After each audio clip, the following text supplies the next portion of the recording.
ನೋಡಪ್ಪ, ಕಮಲ್ ಹಾಸನ್ ವಿಚಾರದಲ್ಲಿ ಏನು ಕೋರ್ಟ್ ಆದೇಶ ಕೊಟ್ಟಿದೆ ನಾವೆಲ್ಲ ಗೌರವದಿಂದ ಪಾಲನೆ ಮಾಡಬೇಕು. ಎಲ್ಲರಿಗೂ ಕೂಡ ಒಂದು ಹಿತಿ ಮಿತಿ ಇದೆ.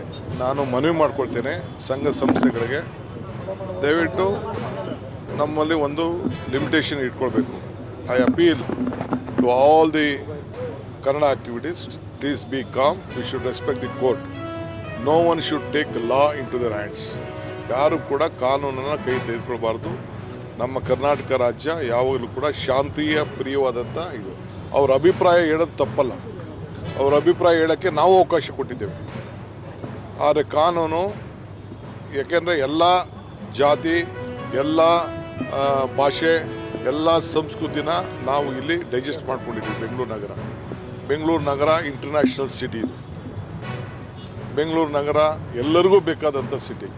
ಕನ್ನಡದ ಜನತೆ ಹೃದಯ ಶ್ರೀಮಂತಿಕೆಯನ್ನು ತೋರಿಸ್ಕೊಂಡು ಬಂದಿದೆ. ಕನ್ನಡ ಸ್ವಾಭಿಮಾನ ಯಾರೂ ಹಾಳು ಮಾಡೋದಿಲ್ಲ. ನಾವು ಅದ್ರ ಪರವಾಗಿ ನಾವು ಇದ್ದೀವಿ. ಬಟ್ ನ್ಯಾಯಾಲಯಕ್ಕೆ ನಾವು ಗೌರವ ಕೊಡಬೇಕು.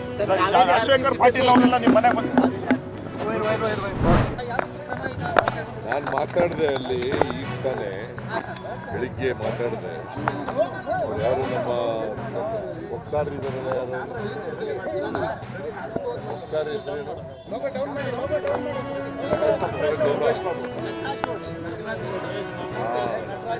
ನಟರಾಜ್ ಗೌಡರ ಜೊತೆ ಮಾತಾಡಿದೆ.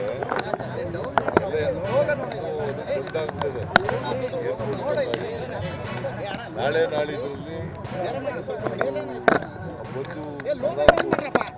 ಬಂದ ತಕ್ಷಣ ಅವ್ರು ಸುರಕ್ಷಿತವಾಗಿದ್ದಾರೆ, ಎಲ್ಲರೂ ಚೆನ್ನಾಗಿ ನೋಡ್ಕೊತಾ ಇದ್ದಾರೆ.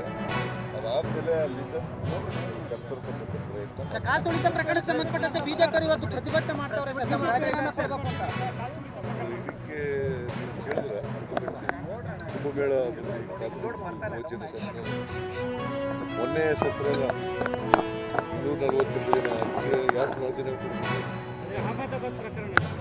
ಅದಲ್ಲ, ಮೊನ್ನೆ ಅಲಹಾಬಾದ್ ಆಮೇಲೆ ಗೋಧ್ರಾ ಇನ್ಸಿಡೆಂಟ್ನಲ್ಲಿ ಸತ್ರ ಅಲ್ಲ, ಅದ್ಯಾರು ಕೊಡೋದು ಜವಾಬ್ದಾರಿ? ರೈಲ್ವೆ ಇದರಲ್ಲಿ ಸತ್ರಲ್ಲ, ಅದಕ್ಕೆ ಯಾರು ಜವಾಬ್ದಾರಿ ಕೊಡೋದು? ಯಾರು ಜವಾಬ್ದಾರಿ ಕೊಡಬೇಕು? ಆಮೇಲೆ ಬ್ರಿಡ್ಜ್ ಇದಕ್ಕಿದ್ದಲೇ ಉದ್ಘಾಟನೆ ಮಾಡುವಲ್ಲ ಬಿದ್ದೋಯ್ತಲ್ಲ, ಕಟ್ಟಿದ ತಕ್ಷಣ ಬಿದ್ದೋಯ್ತಲ್ಲ, 140 ಜನ ಸತ್ರು, ಅಧಿಕಾರ ಕೊಡಬೇಕು. ನಾನು ಅದು ಡಿಫೆನ್ಸ್ ತಗೋತಾ ಇಲ್ಲ, ಅದನ್ನ ಎಕ್ಸ್ಕ್ಯೂಸ್ ಆಗಿ ತಗೋತಾ ಇಲ್ಲ. ರಾಜೀನಾಮೆ ಕೇಳ್ತಕ್ಕಂಥ what moral right these people have. ಈಗ ಕಾಲ್ ತುಳಿತದಲ್ಲಿ ಸತ್ತಂತಲ್ವ ಕುಂಭಮೇಳದಲ್ಲಿ, ಆಗ ಆದಿತ್ಯನಾಥ್ ರಾಜೀನಾಮೆ ಕೊಟ್ರ ಅಥವಾ ಇವ್ರೇನಾದ್ರು ಕೇಳಿದ್ರ? ಇವ್ರು ಕೇಳಿದ್ರೇನ್ರಿ?